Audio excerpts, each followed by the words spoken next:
दोस्तों, स्वागत है आपका एक और धमाकेदार वीडियो में, जहां हम बात करेंगे दिल्ली के अरुण जेटली स्टेडियम में भारत और वेस्ट इंडीज के बीच दूसरे टेस्ट मैच के तीसरे दिन के रोमांचक मुकाबले की। आज का दिन ऐसा था कि हर गेंद, हर शॉट और हर विकेट ने स्टेडियम में मौजूद फैंस का जोश 7वें आसमान पर पहुंचा दिया। भारतीय गेंदबाजों ने अपनी आग उगलती गेंदों से वेस्ट इंडीज की बल्लेबाजी को ध्वस्त कर दिया और फिर हमारे बल्लेबाजों ने तूफानी अंदाज में कैरेबियाई गेंदबाजों की धज्जियां उड़ा दी। तो तैयार हो जाइए, क्योंकि आज हम आपको ले चलेंगे इस मैच के हर पल के रोमांच में, जो आपको अपनी सीट से हिलने नहीं देगा। इस वीडियो को अंत तक जरूर देखिएगा और अगर आप भी टीम इंडिया के दीवाने हैं तो इस वीडियो को एक थम्स अप देना न भूलिएगा। हमारा लक्ष्य है 1000 लाइक्स का, तो चलिए अपने प्यार से इस टारगेट को पूरा करवाइए। और हाँ, कमेंट में जरूर बताइएगा कि आज का असली हीरो कौन था, हमारे गेंदबाज, बल्लेबाज या कोई और। दोस्तों, इस समय इंडिया और वेस्ट इंडीज के बीच दूसरा टेस्ट खेला जा रहा है। अगर इस मैच में पहले बात करें भारत की पहली पारी की, तो भारत ने अपनी पहली पारी में शुभमन गिल की कप्तानी में बल्ले से आग लगा दी थी। केएल राहुल, ध्रुव जुरैल और रविंद्र जडेजा, इन तीनों ने शतक ठोककर वेस्ट इंडीज के गेंदबाजों की नींद उड़ा दी। हर गेंदबाज की जमकर खबर ली गई और भारत ने 468 रन का विशाल स्कोर खड़ा किया। यह स्कोर ऐसा था मानो हिमालय की छोटी खड़ी कर दी हो। जवाब में जब वेस्ट इंडीज की टीम बल्लेबाजी के लिए उतरी तो भारतीय गेंदबाजों ने ऐसा दबाव बनाया कि उनके बल्लेबाजों के पसीने छूट गए। दूसरे दिन का खेल खत्म होने तक वेस्ट इंडीज का स्कोर था 71 रन पर 3 विकेट। एलिक एथनेज 27 रन बनाकर नाबाद थे और उनके साथ थे कप्तान रॉस्टन चेस। स्टेडियम में मौजूद फैंस को उम्मीद थी कि तीसरे दिन का खेल कुछ और रोमांच लेकर आएगा। तीसरा दिन शुरू हुआ और दिल्ली की सुबह ने माहौल को और भी खूबसूरत बना दिया। हल्की धूप, ठंडी हवा और पिच पर बल्लेबाजी के लिए थोड़ा सपोर्ट, सब कुछ ऐसा था कि लग रहा था शायद वेस्ट इंडीज की जोड़ी कुछ कमाल दिखाएगी। एलिक एथनेज और रॉस्टन चेज ने सधी हुई शुरुआत की। दोनों ने जसप्रीत बुमराह और मोहम्मद सिराज के शुरुआती स्पेल को बड़े सावधानी से खेला। सिंगल्स एंड डबल्स लेते हुए स्कोर को धीरे धीरे आगे बढ़ाया। एथनेज की टाइमिंग थी कमाल की। उनकी कवर ड्राइव्स देखकर स्टेडियम में बैठे दर्शक तालियां बजाने लगे। एक गेंद को ऑफ स्टंप के बाहर खेलते हुए उन्होंने ऐसा शॉट मारा कि गेंद फील्डरों को चकमा देकर बाउंड्री तक पहुंच गई। दूसरी ओर रॉस्टन चेज ने भी कुछ मौकों पर आगे बढ़कर शॉट्स खेले। वेस्ट इंडीज का स्कोर 100 रन के पार पहुंचा और अब लगने लगा था कि यह जोड़ी भारतीय गेंदबाजों को थोड़ा परेशान कर सकती है। लेकिन दोस्तों, क्रिकेट में एक पल सब कुछ बदल देता है और वो पल लाया मोहम्मद सिराज ने। मोहम्मद सिराज को कम आंकना वेस्ट इंडीज की सबसे बड़ी भूल थी। उनकी रफ्तार और गेंद का मूवमेंट बल्लेबाजों के लिए किसी पहेली से कम नहीं था। सिराज ने एक शार्प आउटस्विंगर डाली जो एलिक एथनेज के बल्ले को चूमती हुई स्लिप में गई। वहां केएल राहुल ने कोई गलती नहीं की और एक शानदार कैच लपक लिया। एथनेज 39 रन बनाकर पवेलियन लौट गए। यह था दिन का पहला और वेस्ट इंडीज की पारी का चौथा झटका। स्टेडियम में भारतीय फैंस का जोश देखते ही बन रहा था। अब क्रीज पर आए साई होप, एक अनुभवी बल्लेबाज जिनसे वेस्ट इंडीज को बड़ी उम्मीदें थीं। रॉस्टन चेज और होप ने शुरुआत में अच्छी साझेदारी की झलक दिखाई। दोनों ने सिंगल्स और डबल्स लेकर स्कोर को आगे बढ़ाया, लेकिन तभी मैदान पर आया कुलदीप यादव और दोस्तों, इसके बाद तो खेल का रुख ही बदल गया। कुलदीप यादव ने अपनी जादुई स्पिन का जाल बिछाया। उनकी गेंदें हवा में तैर रही थीं, पिच पर पड़ते ही मुड़ रही थीं और बल्लेबाजों को हैरान कर रही थीं। फिर आया वो पल जब कुलदीप ने अपनी शानदार गुगली से साई होप को क्लीन बोल्ड कर दिया। गेंद सीधी अंदर आई, होप के डिफेंस को चीरती हुई स्टंप्स को उड़ा ले गई। वेस्ट इंडीज को लगा 5वां झटका और भारतीय खिलाड़ियों ने पूरे जोश के साथ इस विकेट का जश्न मनाया। साई होप सिर्फ 12 रन बनाकर पवेलियन लौट गए और इसी के साथ आधी वेस्ट इंडीज टीम ढेर हो चुकी थी। स्टेडियम में अब भारतीय फैंस की तालियों की गूंज थी और वेस्ट इंडीज के खेमे में सन्नाटा। अब क्रीज पर आए जस्टिन ग्रीव्स, जिनके साथ रॉस्टन चेज ने पारी को संभालने की कोशिश की। इन दोनों ने थोड़ी देर के लिए भारतीय गेंदबाजों को रोके रखा। चेज ने अपनी शानदार टाइमिंग दिखाई, खासकर ऑफ साइड पर कुछ बेहतरीन चौके लगाए। ग्रीव्स ने भी संयमित खेल दिखाया और इस साझेदारी ने वेस्ट इंडीज को 150 रन के पार पहुंचा दिया। एक पल के लिए लगा कि शायद वेस्ट इंडीज की पारी अब पटरी पर लौट रही है, लेकिन तभी सिराज ने फिर से अपना कहर बरपाया। लंच से ठीक पहले उन्होंने एक बार फिर स्ट्राइक की। उनकी गेंद थोड़ी बाहर जाती हुई थी और चेज ने उसे छेड़ने की गलती कर दी। गेंद ने बल्ले का किनारा लिया और सीधा विकेटकीपर ध्रुव जुरैल के दस्तानों में समा गई। भारत को मिला 6ठा विकेट और वेस्ट इंडीज की सारी उम्मीदें एक बार फिर बिखर गईं। रॉस्टन चेज 41 रन बनाकर आउट हुए और पहले सेशन का अंत हुआ। वेस्ट इंडीज का स्कोर था 154 रन पर 6 विकेट। भारत की ओर से मोहम्मद सिराज और कुलदीप यादव सबसे ज्यादा प्रभावशाली रहे। सिराज ने अपनी रफ्तार और लाइन लेंथ से बल्लेबाजों को खूब परेशान किया, जबकि कुलदीप की गेंदें पिच पर पड़ते ही जादू बिखेर रही थीं। पहले सेशन पूरी तरह भारत के नाम रहा और वेस्ट इंडीज की टीम एक बार फिर संघर्ष करती नजर आई। भारतीय गेंदबाजों ने अपनी क्लास और अनुशासन से हर किसी का दिल जीत लिया। दूसरे सेशन की शुरुआत हुई और वेस्ट इंडीज के लिए मैदान पर उतरे जस्टिन ग्रीव्स और खेरी पियरे। इन दोनों का मकसद था विकेट बचाना और पारी को थोड़ा स्थिर करना, लेकिन सामने थे भारत के तेज तर्रार गेंदबाज सिराज, बुमराह और कुलदीप, जिनकी रफ्तार और सटीकता ने पहले ही विरोधियों को हिला रखा था। ग्रीव्स और पियरे ने शुरुआती कुछ ओवरों में पूरी सावधानी से बल्लेबाजी की। दोनों ने डिफेंसिव अप्रोच अपनाई और गेंद को आखिरी पल तक देखकर खेला। भारत के गेंदबाजों ने नई गेंद से लगातार दबाव बनाए रखा। सिराज और बुमराह की जोड़ी ने शुरुआती 5 ओवर में लगातार मेडन ओवर फेंके। स्टेडियम में हर डॉट बॉल के साथ भारतीय फैंस की तालियां गूंज रही थीं, मानो हर गेंद वेस्ट इंडीज की उम्मीदों पर एक और कील ठोक रही हो। रन बनना मुश्किल हो गया था।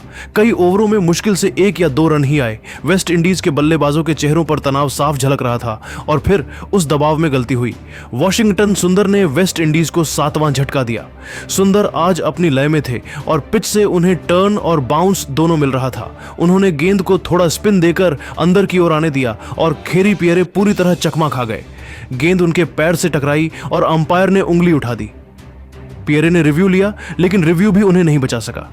गेंद साफ साफ स्टंप्स पर जा रही थी। पियरे 17 रन बनाकर पवेलियन लौट गए और भारतीय खिलाड़ियों के चेहरों पर मुस्कान थी। अब क्रीज पर आए जोमेल वॉरिकन, वेस्ट इंडीज के स्पिनर, जो अब बल्ले से अपनी टीम को बचाने की कोशिश कर रहे थे। दूसरी ओर जस्टिन ग्रीव्स अब तक संभलकर खेल रहे थे। ग्रीव्स जानते थे कि अब उन्हें विकेट बचाने के साथ साथ रन भी बनाने होंगे ताकि टीम किसी तरह 200 के पार पहुंच सके। ग्रीव्स और वॉरिकन ने धीरे धीरे साझेदारी बनाई। दोनों ने सिंगल्स और डबल्स लेकर स्कोर को आगे बढ़ाया, लेकिन भारत के गेंदबाजों ने हर गेंद पर दबाव बनाए रखा। फील्डर बल्लेबाजों पर टूट पड़ते, शाउट्स, अपीलें और चिल्लाहट सब मिलकर एक गजब का माहौल बना रहे थे। फिर भी ग्रीव्स ने हिम्मत नहीं हारी। उन्होंने कुछ बेहतरीन स्ट्रेट ड्राइव्स और कवर के बीच चौके लगाए। धीरे धीरे वेस्ट इंडीज की टीम 200 रन के पार पहुंच गई। लेकिन दोस्तों, ये स्कोर उतना राहत नहीं है, भरा नहीं था, क्योंकि भारत अब भी 400 रन की विशाल बढ़त पर कायम था। वेस्ट इंडीज के बल्लेबाज जैसे सिर्फ वक्त काट रहे थे। कई ओवर ऐसे गुजरे जिनमें एक भी रन नहीं आया। भारत के गेंदबाजों ने पूरी तरह से विपक्ष को जकड़ लिया था और फिर आए जसप्रीत बुमराह, टीम इंडिया के यॉर्कर स्पेशलिस्ट। बुमराह ने अपनी क्लासिक रफ्तार और सटीकता का नमूना पेश किया। उन्होंने ग्रीव्स को कुछ गेंदें बाहर की ओर स्विंग कराईं, जिससे ग्रीव्स थोड़ा आगे बढ़ने लगे और फिर आई वो घातक यॉर्कर जो सीधे स्टंप की जड़ पर लगी। ग्रीव्स के बल्ले के नीचे से गेंद निकल गई और स्टंप उड़ गए। बुमराह की वो मुस्कान और ग्रीव्स की मायूस नजर दोनों मिलकर एक कहानी कह गए। ग्रीव्स 34 रन बनाकर आउट हुए और भारत को मिला 8वां विकेट। अब खेल में बचा था सिर्फ औपचारिकता का हिस्सा। वेस्ट इंडीज का निचला क्रम भारतीय गेंदबाजों के सामने ज्यादा देर टिक नहीं पाया। कुलदीप यादव, जो पहले ही अपनी स्पिन से बल्लेबाजों को परेशान कर रहे थे, ने अब बाकी का काम पूरा किया। पहले उन्होंने जोमेल वॉरिकन को शिकार बनाया। गेंद सीधी अंदर आई और वॉरिकन ने उसे पढ़ने में गलती कर दी। वो क्लीन बोल्ड हो गए।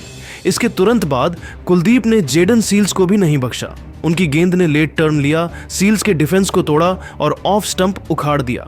बस इसके साथ ही वेस्ट इंडीज की पूरी टीम 218 रन पर ढेर हो गई। भारत ने पहली पारी में 390 रन की विशाल बढ़त हासिल कर ली, एक ऐसी बढ़त जिसने मैच का रुख लगभग तय कर दिया था। गेंदबाजी की बात करें तो मोहम्मद सिराज सबसे सफल रहे, जिन्होंने 4 विकेट झटके। कुलदीप यादव ने अपने स्पिन जादू से 3 विकेट हासिल किए, जबकि जसप्रीत बुमराह ने 2 और वॉशिंगटन सुंदर ने एक अहम विकेट लिया। भारतीय गेंदबाजों की इस तिकड़ी ने वेस्ट इंडीज को कोई मौका नहीं दिया। अब भारत के सामने था एक बड़ा फैसला।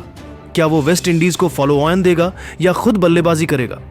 शुभमन गिल और टीम मैनेजमेंट ने सोच विचार के बाद फॉलो ऑन न देने का फैसला किया।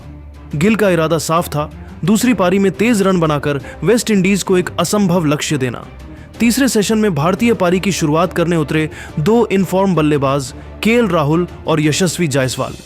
दोनों ने पहली पारी में शानदार प्रदर्शन किया था और अब फैंस को उम्मीद थी कि ये जोड़ी फिर से धमाल मचाएगी। पिच अब तीसरे दिन की शाम तक थोड़ी सूखी और टूटने लगी थी, जिससे स्पिनरों को हल्की मदद मिल रही थी। लेकिन गेंदबाजी के लिए यह पिच अब भी आसान नहीं थी। वेस्ट इंडीज के गेंदबाजों ने भी ठान लिया था कि वो भारत को आसानी से रन नहीं बनाने देंगे। गेंदबाजी की शुरुआत जेडन सील्स और जोहान लेन ने की, जिन्होंने पहले ही ओवर से शानदार नियंत्रण दिखाया। गेंदें स्टंप टू स्टंप आ रही थीं और कभी कभी सीएम मूवमेंट भी मिल रहा था, लेकिन राहुल और जायसवाल ने समझदारी दिखाई। दोनों जानते थे कि जल्दी विकेट खोना टीम के लिए नुकसानदायक हो सकता है। पहले 10 ओवरों में भारत का स्कोर सिर्फ 25 रन था, लेकिन अच्छी बात यह थी कि कोई विकेट नहीं गिरा। बाहर जाती गेंदों को दोनों ने छोड़ दिया और अंदर आती गेंदों पर बेहतरीन डिफेंस दिखाया।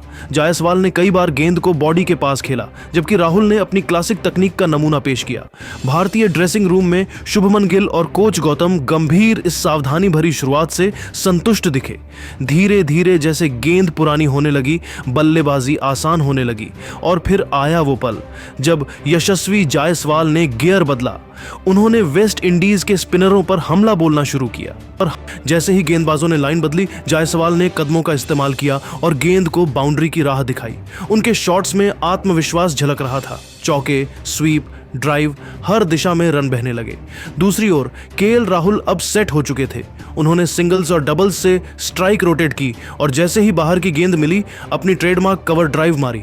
राहुल की बल्लेबाजी देखकर दर्शकों को पुराने राहुल द्रविड़ की याद आ गई। धैर्य, क्लास और सटीक टाइमिंग का परफेक्ट मिश्रण। राहुल और जायसवाल की जोड़ी अब लय में थी और वेस्ट इंडीज के गेंदबाजों की सारी रणनीतियां बेअसर हो रही थीं। भारत का स्कोर 50 रन के पार पहुंच गया। स्टेडियम में मौजूद दर्शकों का जोश बढ़ता जा रहा था और डगआउट में बैठे भारतीय खिलाड़ी तालियां बजा रहे थे। जायसवाल की आक्रामकता देखकर लग रहा था कि वो सिर्फ रन बनाने नहीं, बल्कि वेस्ट इंडीज का आत्मविश्वास तोड़ने आए हैं। और फिर आया वो शानदार पल जब जायसवाल ने जेडन सील्स के एक ही ओवर में 4 लगातार चौके जड़ दिए। पहला चौका स्ट्रेट ड्राइव, दूसरा स्क्वायर कट, तीसरा कवर्स के ऊपर से और चौथा मिड विकेट की दिशा में पुल शॉट। हर शॉट में टाइमिंग और आत्मविश्वास की चमक थी। स्टेडियम जय जयकारों से गूंज उठा।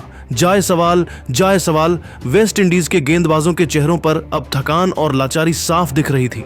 दूसरी ओर राहुल अपनी क्लासिक स्टाइल में बल्लेबाजी करते रहे। उन्होंने जोखिम नहीं लिया, लेकिन हर मौके पर गेंद को गैप में खेला। उनकी रनिंग बिटवीन द विकेट्स शानदार थी और हर सिंगल को डबल में बदलने की कोशिश की।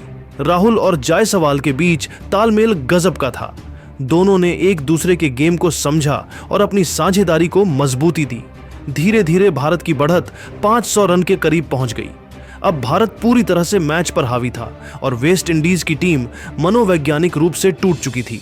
जायसवाल के हर चौके पर भारतीय खिलाड़ियों का जोश बढ़ता जा रहा था और राहुल की हर सधी हुई डिफेंस गेंदबाजों का मनोबल तोड़ रही थी। और फिर आया वो खास पल जब जायसवाल ने अपनी अर्धशतकीय पारी सिर्फ 78 गेंदों में पूरी कर ली। मिड विकेट की दिशा में चौका जड़ते ही उन्होंने बल्ला उठाकर दर्शकों का अभिवादन किया। पवेलियन से कोच गंभीर ने मुस्कुराते हुए ताली बजाई। इस युवा बल्लेबाज की आक्रामकता और आत्मविश्वास देखकर हर कोई मंत्रमुग्ध था। खेल अब तीसरे दिन के आखिरी पड़ाव पर पहुंच चुका था। सूरज धीरे धीरे ढल रहा था, लेकिन जायसवाल का बल्ला अब भी चमक रहा था। उन्होंने राहुल के साथ मिलकर वेस्ट इंडीज के हर गेंदबाज को निशाना बनाया। उनके कुछ शॉट्स इतने शानदार थे कि फील्डर हिलने से पहले ही गेंद बाउंड्री पार कर चुकी थी। तीसरे दिन के अंत तक भारत का स्कोर था 109 रन बिना किसी नुकसान के। जायसवाल 68 रन पर नाबाद थे, जबकि केएल राहुल 31 रन पर डटे हुए थे। भारत की कुल बढ़त अब 499 रन की हो चुकी थी, यानी मैच आज ही पूरी तरह से भारत की मुट्ठी में था। जैसे ही तीसरे दिन का खेल समाप्त हुआ, स्टेडियम में मौजूद दर्शक खड़े होकर तालियां बजाने लगे। भारत की ओर से एक और दमदार परफॉर्मेंस देखना किसी उत्सव से कम नहीं था। अब चौथे दिन सबकी नजरें इस पर होंगी कि भारत कितनी देर तक बल्लेबाजी करता है और वेस्ट इंडीज को कितना बड़ा लक्ष्य देता है। तो दोस्तों, आपके हिसाब से आज के इस धमाकेदार प्रदर्शन का असली हीरो कौन था? मोहम्मद सिराज की आग उगलती गेंदबाजी, कुलदीप का स्पिन जादू, जसप्रीत बुमराह की यॉर्कर, या फिर जायसवाल और राहुल की बल्लेबाजी? अपनी राय कमेंट में जरूर बताइएगा। और हाँ, अगर आपको ये वीडियो पसंद आया तो लाइक, शेयर और सब्सक्राइब करना न भूलिएगा। बेल आइकन दबाइए ताकि आपको हर नए वीडियो का नोटिफिकेशन मिले। चलिए मिलते हैं अगले वीडियो में। तब तक के लिए जय हिंद, जय भारत।